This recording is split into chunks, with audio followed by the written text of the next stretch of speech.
Assalamualaikum warahmatullahi wabarakatuh. Selamat pagi anak-anak.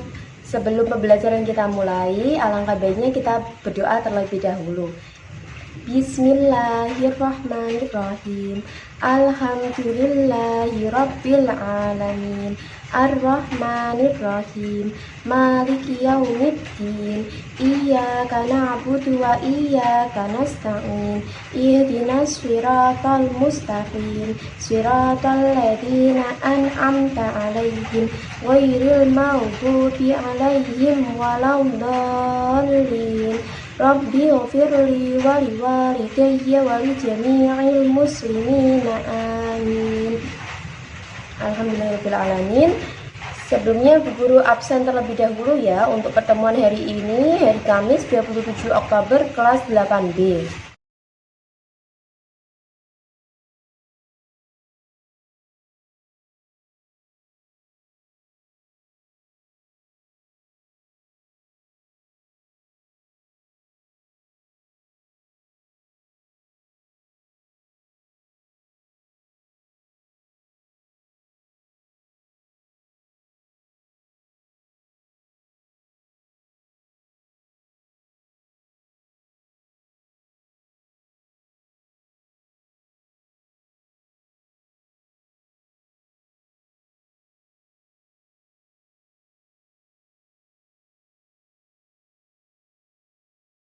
Oke, alhamdulillah nihil ya.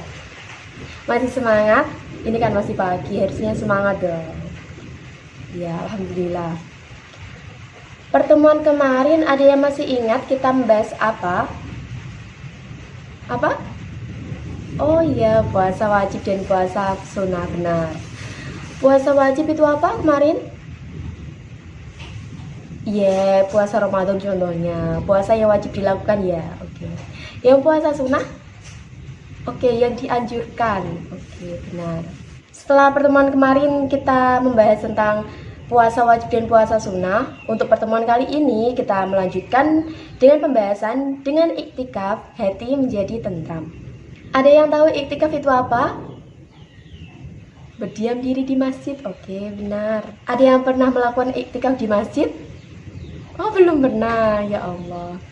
Berarti nanti setelah mempelajari ini kalian bisa mempraktikkan ibadah iktikaf di masjid ya, oke? Manfaat dari mempelajari pembahasan kita kali ini dengan iktikaf hati menjadi tentram. Pertama pasti meningkatkan daya tahan tubuh. Insya Allah dengan iktikaf kalian menjadi lebih sehat, lebih bertenaga, bersemangat dalam menjalani kehidupan.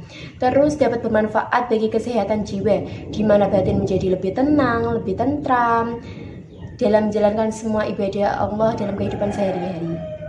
Dan pastinya kalian paham akan ketentuan iktikaf itu bagaimana. Terus hidupnya lebih bermanfaat lagi dalam menjalankan ibadah sesuai anjuran Allah.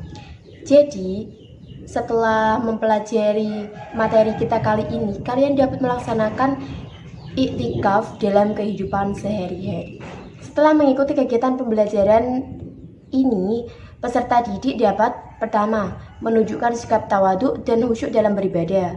Kedua, menunjukkan sikap patuh dan mawas diri. Ketiga, memahami pengertian dan hukum iktikaf. Keempat, mengidentifikasi syarat dan rukun iktikaf. Dan kelima, mempraktikkan tata cara melaksanakan iktikaf. Untuk pembahasan kita kali ini dengan iktikaf hati menjadi tentram, untuk kompetensi dasarnya, kalian harus mampu menghayati pentingnya iktikaf sebagai bukti ketaatan pada ajaran Islam.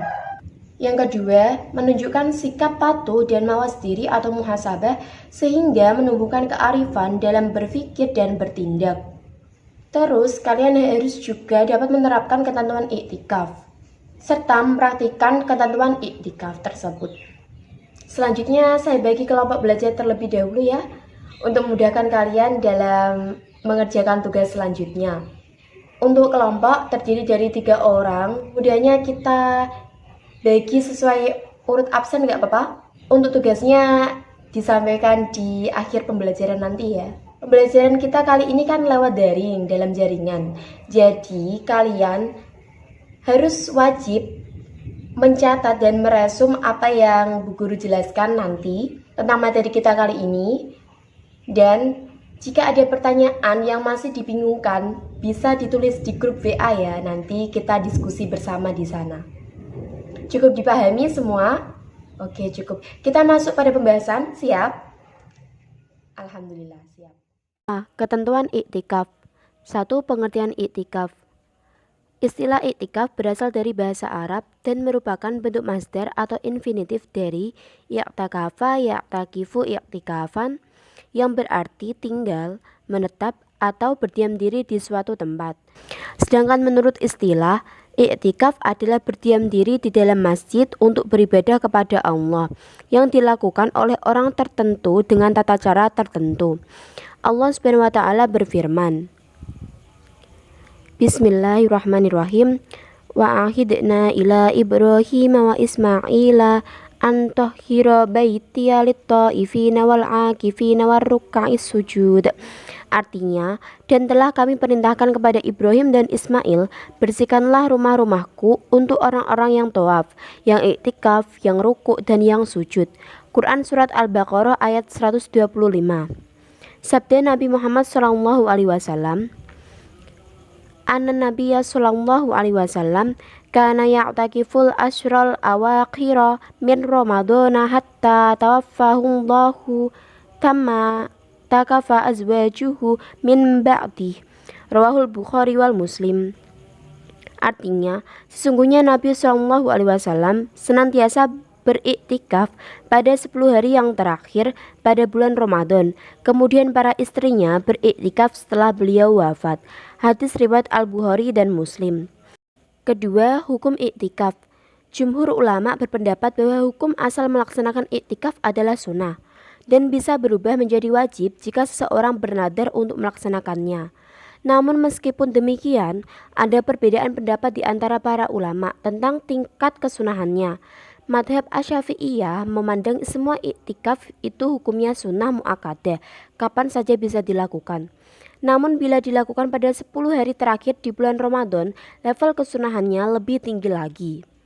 Tahukah kamu mengapa para ulama fikih tidak berpandangan bahwa hukum melaksanakan iktikaf adalah wajib, padahal Rasulullah SAW senantiasa melaksanakannya setiap tahun, terutama pada 10 hari terakhir bulan Ramadan?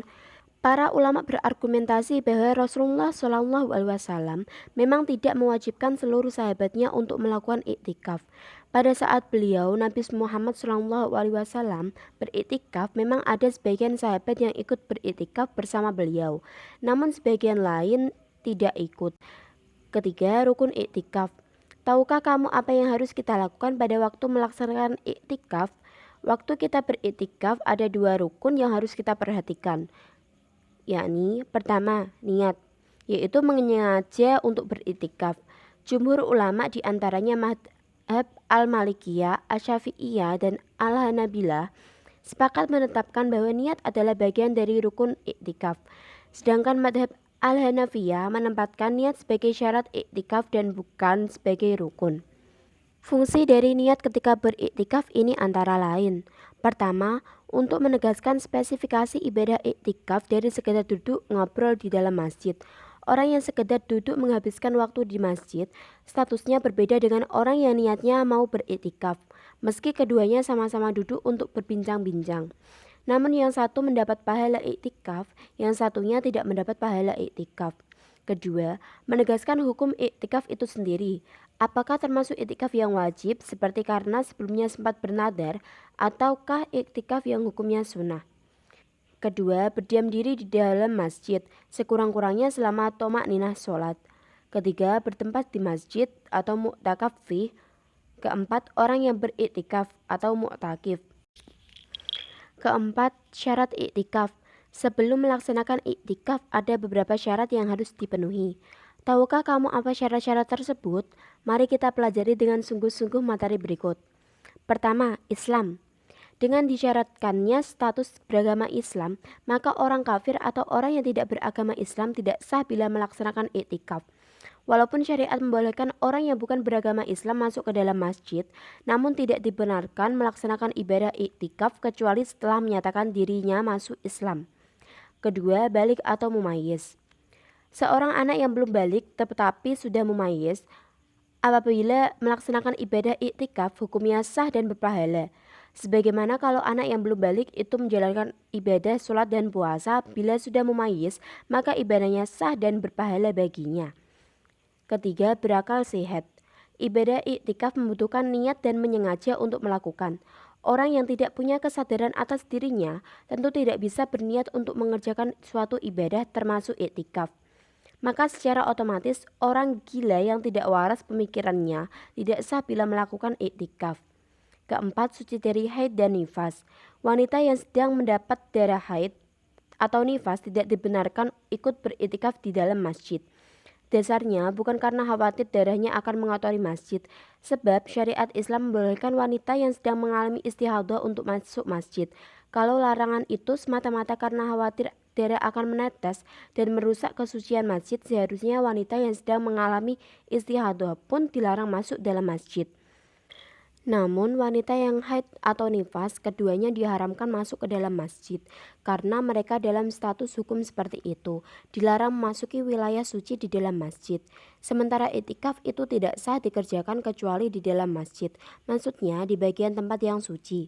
Meski hadis yang melarang wanita haid dan nifas untuk masuk ke dalam masjid itu dikritisi oleh para ulama hadis sebagai hadis yang lemah, namun dalil keharaman mereka untuk masuk ke masjid bukan semata-mata menggunakan hadis tersebut, melainkan karena secara status hukum, wanita yang sedang mendapat haid dan nifas itu adalah orang yang berhadas besar atau berjanabah. Seperti hadis riwayat ini, la uhillul masjida liha idin wala junub.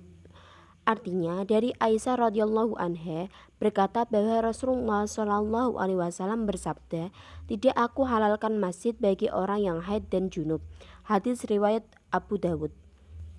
Kelima, suci dari hadas besar atau janabah.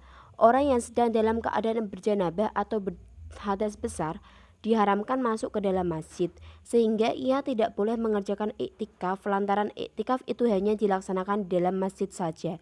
Dasar atas larangan orang yang berjanabah atau berhadas besar berada di dalam masjid adalah firman Allah Subhanahu wa taala sebagai berikut.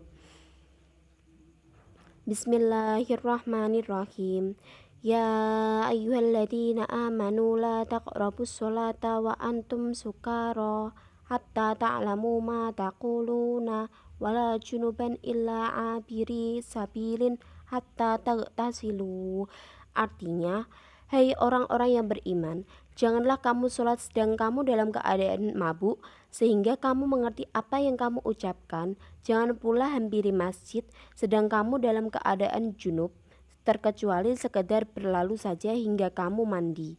Quran Surat An-Nisa ayat 43. Secara tekstual, sebenarnya larangan dalam ayat tersebut adalah larangan untuk mendekati sholat. Namun ketika dalam ayat ini, Allah membuat pengecualian, yaitu hanya sekedar lewat. Maka yang terbesit dari larangan ini adalah larangan untuk masuk ke dalam masjid. Sehingga pengertian ayat ini bahwa seorang yang dalam keadaan junub dilarang memasuki masjid, kecuali bila sekedar melintas saja. Jadi kesimpulannya, untuk pertemuan kita pada hari ini, istilah iktikaf berasal dari bahasa Arab dan merupakan bentuk masdar atau infinitif dari i'takafa ya'takifu i'tikafan yang berarti tinggal, menetap, atau berdiam diri di suatu tempat. Sedangkan menurut istilah, iktikaf itu berdiam diri di dalam masjid untuk beribadah kepada Allah yang dilakukan oleh orang tertentu dengan tata cara tertentu pula.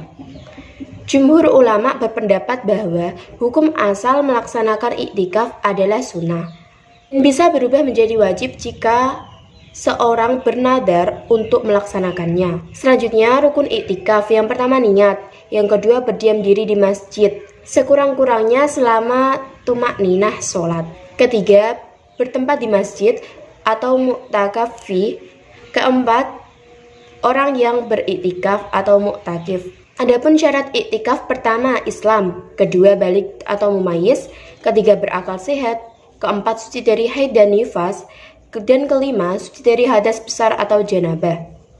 Oke, seperti yang guru katakan sebelumnya, jika masih ada pertanyaan yang masih dibingungkan, silakan bisa ditulis di grup WA. Untuk tugas minggu ini, kalian mengerjakan soal.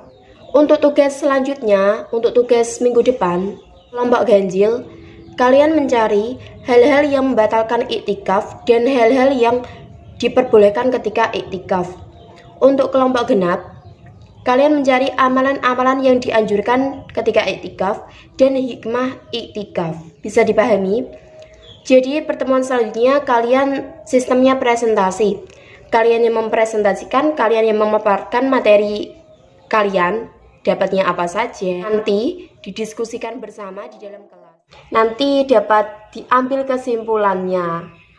Jadi pembelajaran kita gak selalu monoton dari guru menjelaskan, kalian bertanya, tidak. Tapi kalian yang mencari materi, kita membahas, kita mengulik, kita mengupas semua materi sampai tuntas. Jadi kita lebih paham lagi. Oke, cukup kiranya pertemuan kita kali ini. Semoga bermanfaat dan tetap jaga kesehatan. Sebelum kita akhiri pembelajaran, alangkah baiknya kita membaca hamdalah bersama. Alhamdulillahirrabbilalamin. Selanjutnya berdoa di Bismillahirrahmanirrahim. Wal asri innal insana lafi khusrin illal ladzina amanu wa amilus solihati wa tawasaw bil haqqi wa tawasaw bis sabr. Shadaqallahul adzim. Sekian yang dapat Ibu Guru sampaikan. Kurang lebihnya mohon maaf. Terima kasih atas perhatiannya. Wassalamualaikum warahmatullahi wabarakatuh.